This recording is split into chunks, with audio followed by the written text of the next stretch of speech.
नमस्कार मंडळी, श्री स्वामी समर्थ. स्वागत आहे तुमचं माझ्या यूट्यूब चॅनलवरती. आजचा दिवस तुम्हा सर्वांना खूप छान, सुखाचा, समाधानाचा जाऊ देत, हीच मी स्वामींच्या चरणी प्रार्थना करते आणि आजच्या या नवीन व्हिडिओला सुरुवात करते. पण त्या अगोदर तुम्ही माझ्या चॅनलवरती जर नवीन असाल तर चॅनलला पण लगेच सबस्क्राईब करा आणि कमेंटमध्ये श्री स्वामी समर्थ लिहायला अजिबात विसरू. उद्या 19 मार्चला म्हणजे गुरुवारी गुढीपाडवा येत आहे, जो हिंदू धर्मात अत्यंत शुभ आणि पवित्र सण मानला जातो आणि हा दिवस आपल्या मराठी नववर्षाची सुरुवात देखील दर्शवतो. कारण चैत्र शुद्ध प्रतिपदा म्हणजेच गुढीपाडवा या दिवशी नववर्ष साजरं केलं जातं आणि आपण सर्वजण सज्ज होतो मराठी नववर्षाचे स्वागत करण्यासाठी. या दिवशी घरोघरी गुढी उभारल्या जातात आणि अनेक ठिकाणी शोभायात्राही काढल्या जातात. शास्त्रानुसार गुढीपाडव्याला केवळ सांस्कृतिक महत्त्व नाही तर आध्यात्मिक आणि ग्रहशास्त्रीय महत्त्व देखील आहे. कारण हा दिवस 3.5 शुभ मुहूर्तांपैकी एक पवित्र मुहूर्त मानला जातो आणि या दिवशी जे काही खरेदी केलं जातं ते खूप शुभ मानलं जातं. असं म्हटलं जातं की या दिवशी खरेदी केलेल्या वस्तूंपासून कधीही नुकसान होत नाही. या दिवशी लोक सोनं आणि चांदी देखील खरेदी करतात. कारण गुढीपाडव्याच्या शुभ मुहूर्तावर सोनं चांदी खरेदी केली तर ती कधीही मोडत नाही किंवा ती कमी होत नाही. पण लक्षात घ्या की गुढीपाडव्याच्या शुभ मुहूर्तावर सोनं चांदी खरेदी करणं आवश्यक नाही. कारण सोनं चांदीपेक्षा काही वस्तू आहेत ज्या या दिवशी खरेदी केल्या तर त्या तुमच्या घरात सुख, शांती आणि समृद्धी आणतात आणि त्या आपल्या आयुष्यामध्ये 7 पिढ्यांचं दारिद्र्य नष्ट करून सोन्यासारखे दिवस आणतात. तर या व्हिडिओमध्ये मी तुम्हाला अशा काही विशेष आणि मौल्यवान वस्तूंच्या बाबत सांगणार आहे ज्या सोन्या चांदीपेक्षा अधिक फायद्याच्या आहेत आणि या दिवशी त्या वस्तू कशा खरेदी कराव्यात आणि ती खरेदी केल्यानंतर त्याचा योग्य उपयोग कसा करावा याची संपूर्ण माहिती आजच्या व्हिडिओमध्ये मी तुमच्यासोबत शेअर करणार आहे. त्यामुळे व्हिडिओ हा स्किप न करता शेवटपर्यंत नक्की पहा, जेणेकरून तुमच्यापर्यंत योग्य ती माहिती पोहोचेल. आणि तुम्ही माझ्या चॅनलवरती जर नवीन असाल तर चॅनलला पण लगेच सबस्क्राईब करा आणि बेल आयकॉनला पण प्रेस करा, म्हणजे मी जेव्हा कधीही नवीन व्हिडिओज अपलोड करेन त्याचं नोटिफिकेशन सर्वात आधी तुम्हाला मिळेल आणि तुमचा एकही व्हिडिओ हा मिस होणार नाही. तसेच हाईप बटनवर सुद्धा क्लिक करा. तर आज या व्हिडिओमध्ये तुम्हाला मी ज्या वस्तूंबाबत सांगणार आहे त्या वस्तू आपल्याला 19 मार्च म्हणजेच गुढीपाडव्याच्या दिवशी खरेदी करायच्या आहेत. कारण गुढीपाडव्याच्या दिवशी ग्रह नक्षत्रांची स्थिती नवीन चक्र सुरू करते आणि त्यामुळे या दिवशी नवीन काम सुरू करणं, घर खरेदी करणं, व्यवसाय सुरू करणं किंवा शुभ वस्तू खरेदी करणं हे अत्यंत शुभ मानलं जातं. या दिवशी घरासमोर गुढी उभारल्याने आपल्या घरात सकारात्मक ऊर्जा येते, वाईट शक्ती आणि नकारात्मकता दूर होते, सुख समृद्धी वाढते आणि आरोग्य उत्तम राहतं. कारण गुढी हा विजयाचं प्रतीक मानला जातो आणि म्हणून प्रत्येकाने आपल्या घरासमोर गुढी उभारावी आणि त्याची पूजा करावी, ज्यामुळे संपूर्ण वर्षभर घरात सुख, समृद्धी आणि आरोग्य कायम राहतं. आता सगळ्यात महत्त्वाची गोष्ट म्हणजे या गुढीपाडव्याला काही जण सोनं किंवा चांदी खरेदी करणार आहेत, काही जण गाडी घेणार आहेत, काही जण नवीन घराची बुकिंग करणार आहेत. तर प्रत्येक जण यथाशक्ती काही ना काही वस्तू घेत असतो. पण तुम्हाला माहिती आहे का की आजकाल सोनं चांदीचे भाव इतके वाढले आहेत की सर्वसामान्य माणसाला ते खरेदी करणं शक्य होत नाही. खरे तर गुढीपाडव्याच्या शुभ मुहूर्तावर जो 3.5 शुभ मुहूर्तांपैकी पुष्य नक्षत्र म्हणजे गुरुपुष्य योग असतो तेव्हा सोनं चांदी खरेदी करणं हे अत्यंत शुभ मानलं जातं आणि त्या खरेदी केलेल्या सोन्या चांदीची विक्री किंवा नुकसान होण्याची वेळ कधीच येत नाही. पण आजकालच्या परिस्थितीमध्ये हे शक्य नाही. पण चिंता करू नका, कारण गुढीपाडव्याच्या शुभ दिवशी आपल्या घरात सुख, शांती आणि समृद्धी आणि ऐश्वर्य नांदवण्यासाठी काही विशेष वस्तू आहेत ज्या तुम्ही नक्की खरेदी करू शकता. आणि या वस्तू खरेदी केल्यास घराची भरभराट आणि आनंद 7 पिढ्यांपर्यंत राहतो. त्यामध्ये तुम्हाला दिवसभर सकाळपासून ते संध्याकाळपर्यंत खरेदी करता येते. कारण गुढीपाडव्याचा संपूर्ण दिवस अत्यंत शुभ मानला जातो आणि त्या दिवशी कोणताही वेगळा शुभ मुहूर्त पाहावा लागत नाही. आता यामध्ये सगळ्यात महत्त्वाची वस्तू म्हणजे देवांसाठी वस्त्र खरेदी करणं. कारण गुढीपाडव्याच्या शुभ मुहूर्तावर खरेदीची सुरुवात देवांच्या वस्त्रापासून करणं शुभ मानलं जातं. तुमचं देवघर कितीही मोठं असो किंवा लहान असो किंवा घरात अजून देवघर नसेल आणि तुम्ही पाटावरती देव ठेवलेले असतील तर अशा प्रत्येकाने गुढीपाडव्याला देवांसाठी नवीन वस्त्र खरेदी करणं आवश्यक आहे. आणि हे वस्त्र खरेदी करताना तुम्हाला पिवळ्या रंगाचे किंवा लाल रंगाचे वस्त्र घ्यायचं आहे आणि ते फक्त वस्त्र खरेदी करून आणून ठेवायचं नाही तर देवांखाली ठेवून त्याचं आसन तयार करायचं आहे. यानंतर जर तुम्हाला गुढीपाडव्याच्या दिवशी देवांची काही उपकरणे किंवा अन्य वस्तू खरेदी करायची असतील तर त्या देखील या शुभ दिवशी तुम्ही खरेदी करून घरात आणू शकता, ज्यामुळे घरात ऐश्वर्य, सुख आणि समृद्धी ही कायम टिकून राहते। या दिवशी देवांचे टाक खरेदी करणं म्हणजे साक्षात आपल्या कुलदेवी कुलदेवता या आपल्या घरी येत असतात आणि जेव्हा ते शुभ मुहूर्तावरती आपल्या घरात येतात तेव्हा ते आपल्या घरातील दारिद्र्य नष्ट होऊन आपल्या घराचं सोनं होतं। आणि म्हणून जर तुम्हालाही टाक बनवायचं असतील तर ते तुम्ही गुढीपाडव्याच्या शुभ मुहूर्तावरती नक्कीच करू शकता। त्याचबरोबर या दिवशी तुम्ही जो तांब्याचा कलश असतो तर त्याची सुद्धा खरेदी करू शकता, कारण गुढीपाडव्याच्या दिवशी या तांब्याच्या कलशाचं खूप मोठं महत्त्व आहे। जेव्हा आपण गुढी उभारतो तेव्हा त्यावरती आपण तांब्याचा कलश जो आहे तर तो गुढीवरती पालथा घालत असतो आणि म्हणून या दिवशी तुम्ही तांब्याचा कलश सुद्धा खरेदी करू शकता किंवा देवांसाठी जर तुम्हाला देवांचं ताट घ्यायचं असेल तर ते सुद्धा तुम्ही या दिवशी खरेदी करू शकता।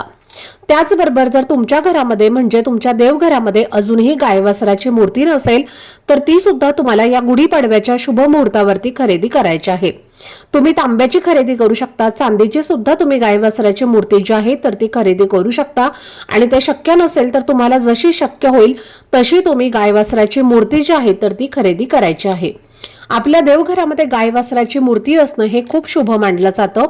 ज्या घरामध्ये गाय वासराची मूर्ती असते त्या घराचं गोकुळ होतं, ते संपूर्ण घर हे पवित्र होतं आणि म्हणून आपल्या देवघरामध्ये नेहमी गाय वासराची मूर्ती ही नक्की असावी। त्याचबरोबर या गुढीपाडव्याच्या शुभ मुहूर्तावरती तुम्ही श्रीयंत्र सुद्धा खरेदी करायचं आहे। जर तुमच्याकडे आधीपासूनच श्रीयंत्र असेल तर तुम्ही नाही खरेदी केलं तरीही चालेल, पण ज्यांच्या घरात अजूनही श्रीयंत्र नाही त्यांनी श्रीयंत्र जे आहे तर ते खरेदी करायचं आहे। तर पहा, आपल्या स्वामींच्या केंद्रामध्ये सुद्धा श्रीयंत्राचं खूप मोठं धार्मिक महत्त्व सांगितलं जातं आणि ज्या घरामध्ये श्रीयंत्र असतं तिथे माता लक्ष्मी अखंड वास करते। श्रीयंत्र म्हणजे माता लक्ष्मीचे ते आसन मानलं जातं आणि त्या श्रीयंत्रामध्ये साक्षात देवी लक्ष्मीचा वास असतो आणि म्हणून आपल्या देवघरामध्ये आपल्या घरामध्ये श्रीयंत्र असणं हे खूप महत्त्वाचं आहे। जर तुमच्याकडे अजूनही नसेल तर ते गुढीपाडव्याच्या शुभ मुहूर्तावरती तुम्ही नक्कीच खरेदी करू शकता। त्याचबरोबर ज्योतिषशास्त्रानुसार गुढीपाडव्याच्या शुभ मुहूर्तावरती तुम्ही मीठ खरेदी करायचं आहे। या दिवशी मीठ खरेदी करणं हे खूप शुभ मानलं जातं, कारण मिठाला लक्ष्मीकारक मानलं जातं आणि म्हणून लक्ष्मी प्राप्तीसाठी आणि धनप्राप्तीसाठी मीठ हे खूप शुभ असतं। तसेच मिठामध्ये नकारात्मकता शोषून घेण्याची क्षमता सुद्धा खूप जास्त असते। या दिवशी आपण मीठ खरेदी केलं आणि मिठाच्या संबंधित जर काही उपाय आपल्या घरामध्ये केले तर आपल्या घरातील नकारात्मक ऊर्जा नष्ट होऊन भरपूर प्रमाणामध्ये सकारात्मक ऊर्जा निर्माण होते आणि आपल्या घरात सुख, शांतता, समृद्धी ही कायम टिकून राहते आणि म्हणून या दिवशी तुम्ही अगदी 5 ते 10 रुपयांचं मीठ खरेदी केलं तरीही चालेल। आणि हे मीठ तुम्हाला खरेदी करताना जे खडे मीठ असते तर ते खरेदी करण्याचा जास्तीत जास्त प्रयत्न करायचा आहे। आता हे मीठ खरेदी केल्यानंतर त्या मिठाची तुम्हाला पूजा करायची आहे आणि त्यानंतर तुम्ही स्वयंपाकघरामध्ये ते मीठ जे आहे तर ते वापरू शकता। यानंतर पुढची वस्तू आहे ते म्हणजे धणे। जे आपण स्वयंपाकघरामध्ये धणे वापरतो तर त्याला धनाच्या संबंधित मानलं जातं आणि म्हणून धनत्रयोदशीच्या दिवशी आपण धण्यांची पूजा करत असतो। गुढीपाडव्याला सुद्धा या धन्याचं खूप जास्त धार्मिक महत्त्व आहे, कारण हे धने सुद्धा सोन्या चांदीपेक्षा सुद्धा मौल्यवान मानले जातात आणि या दिवशी कडुलिंबाची पानं, गूळ आणि धणे एकत्रित बारीक करून त्याचा प्रसाद हा तयार केला जातो। तो प्रसाद या दिवशी खाल्ला जातो आणि या गुढीपाडव्याच्या दिवशी हा प्रसाद जर आपण खाल्ला तर वर्षभर आपलं आरोग्य हे निरोगी राहतं आणि म्हणून तुम्हाला थोडेसे मुठभर धणे सुद्धा खरेदी करायचे आहेत। त्याचबरोबर जर तुमच्या घरामध्ये म्हणजेच तुमच्या देवघरामध्ये अजूनही अन्नपूर्णा मातेची मूर्ती नसेल तर ती सुद्धा तुम्हाला आवर्जून खरेदी करायची आहे। गुढीपाडव्याच्या मुहूर्तावरती अन्नपूर्णा मातेची मूर्ती खरेदी करणं हे खूप शुभ मानलं जातं। जर या दिवशी आपण ही मूर्ती खरेदी केली तर आपल्या घरामध्ये कधीही अन्नधान्याची कमतरताही भासणार नाही आणि ज्या घरामध्ये नेहमी अन्नपूर्णा माता प्रसन्न असते तिथेच माता लक्ष्मी ही सुद्धा नेहमी प्रसन्न होत असते आणि म्हणून तुम्ही या गुढीपाडव्याच्या शुभ मुहूर्तावरती अन्नपूर्णा मातेची मूर्ती सुद्धा खरेदी करू शकता। त्याचबरोबर जर तुम्हाला एखादा ग्रंथ घ्यायचा असेल किंवा तुम्हाला एखादं पुस्तक घ्यायचं असेल तर ते सुद्धा तुम्ही या गुढीपाडव्याच्या शुभ मुहूर्तावरती खरेदी करू शकता। जर तुम्ही पाहिलं तर धार्मिक दृष्टीने या वस्तूंचं आपल्याला प्रचंड असे फायदे जे आहेत तर ते होत असतात। तसेच या दिवशी तुम्ही थोडंसं शुद्ध गाईचं तूप सुद्धा खरेदी करायचं आहे। जरी तुमच्या घरामध्ये आधीपासूनच तूप असेल तरी 50 ते 100 रुपयांचं तुम्ही तूप जे आहे तर ते सुद्धा खरेदी करायचं आहे आणि छान असा माता लक्ष्मी समोर त्या तुपाचा एक दिवा तुम्हाला लावायचा आहे। त्यामुळे माता लक्ष्मी हे आपल्या घराकडे आकर्षित होत असते आणि आपल्या घरातील गरिबी दरिद्रता ही दूर होते आणि घरात पैसे येण्याचे मार्ग हे मोकळे होतात। त्याचबरोबर आपल्या घरातील दरिद्री काढण्यासाठी, घरातील अलक्ष्मी काढण्यासाठी सगळ्यात महत्त्वाची वस्तू वापरली जाते ते म्हणजे शिराई, ज्याला झाडू सुद्धा असं म्हटलं जातं। घरात शिराई झाडू तुम्ही आवर्जून या गुढीपाडव्याच्या शुभ मुहूर्तावरती खरेदी करू शकता। तसेच तुम्ही माठ सुद्धा खरेदी केला तरीही चालेल। आता उन्हाळा सुरू झाला आहे आणि म्हणून जर तुम्हाला माठ खरेदी करायचा असेल तर तो सुद्धा तुम्ही गुढीपाडव्याच्या शुभ मुहूर्तावरती खरेदी केला तर तो खूप शुभ मानला जातो। या दिवशी तुम्हाला माठ खरेदी करून त्या माठाची पूजा करायची आहे आणि त्यानंतर तुम्ही त्यामध्ये पिण्याचं पाणी भरून हे वापरू शकता। आता सगळ्या गोष्टी करून तुम्ही लगेच करोडपती होणार आहे असं तर नाही, पण या वस्तू जर तुम्ही खरेदी केल्या तर नक्कीच वर्षभर तुमच्या घराची भरभराट होईल, घरात सुख शांती नांदू लागेल। आणि कारण या ज्या वस्तू आहेत सर्व तर या सकारात्मकता प्रदान करणाऱ्या आहेत आणि या दिवशी माता लक्ष्मीची मूर्ती असो किंवा अगदी छोटासा फोटो असो तर तो सुद्धा तुम्ही घरी आणू शकता आणि त्याची विधिवत पूजा करू शकता। तसेच या दिवशी तुम्ही हिना अत्तर असेल किंवा इतर कुठलंही अत्तर असेल तर ते सुद्धा खरेदी करणं खूप महत्त्वाचं आहे। हे अत्तर तुम्ही खरेदी केल्यानंतर आपल्या घरामध्ये जी माता लक्ष्मीची मूर्ती असेल किंवा स्वामींची मूर्ती असेल तर त्यांना हे अत्तर जे आहे तर ते तुम्ही लावू शकता। स्वामींना हिना अत्तर हे अतिशय प्रिय आहे। गुढीपाडव्याच्या दुसऱ्याच्या दिवशी लगेच स्वामींचा प्रकट दिन आहे, म्हणून तुम्ही गुढीपाडव्याच्या शुभ मुहूर्तावरती हे हिना अत्तर खरेदी करू शकता आणि स्वामींच्या प्रकट दिनाच्या दिवशी तुम्ही ते स्वामींना लावू शकता। तर या काही अशा शुभ वस्तू आहेत ज्या सोन्या चांदीपेक्षा सुद्धा खूप मौल्यवान आहेत आणि ज्या तुम्हाला गुढीपाडव्याच्या शुभ मुहूर्तावरती खरेदी करायच्या आहेत। आता सर्वच वस्तू खरेदी केल्या पाहिजेत का तर अजिबात नाही। यापैकी तुम्हाला ज्या शक्य होतील त्या वस्तू तुम्हाला खरेदी करायच्या आहेत आणि तुमच्या घरामध्ये जर आधीपासूनच काही वस्तू असतील तर त्या तुम्हाला खरेदी करायच्या नाहीत। ज्या वस्तू तुमच्याकडे नाहीत तर त्या वस्तू तुम्ही खरेदी करू शकता।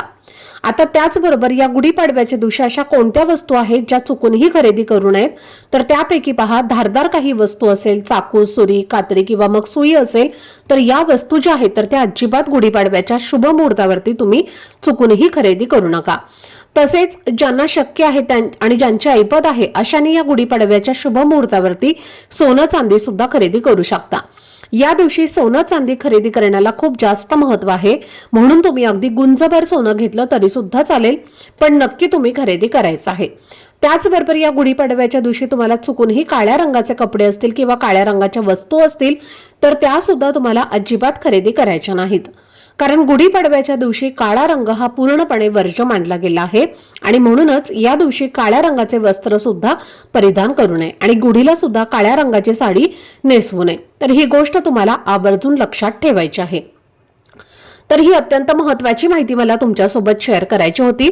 आजचा हा व्हिडिओ जर तुम्हाला आवडला असेल, माहितीपूर्ण वाटला असेल तर व्हिडिओला लाईक, शेअर आणि चॅनलला सबस्क्राईब नक्की करा। भेटूयात पुढच्या व्हिडिओमध्ये, तोपर्यंत सर्वांना श्री स्वामी समर्थ। धन्यवाद।